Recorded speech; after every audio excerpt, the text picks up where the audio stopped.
Weather Service in Little Rock has issued a severe thunderstorm warning for northeastern Izard County in north-central Arkansas, north-central Marion County in north-central Arkansas, Fulton County in north-central Arkansas, northern Baxter County in north-central Arkansas, west-central Sharp County in north-central Arkansas, until 7:15 p.m.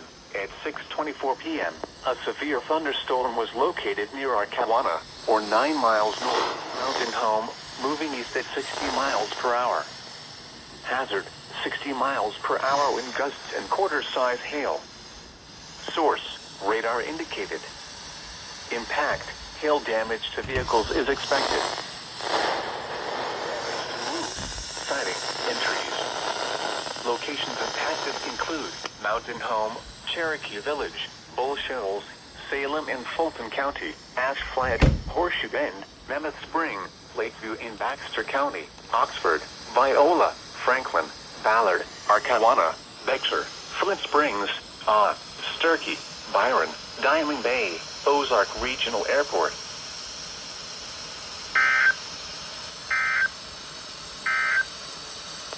This is a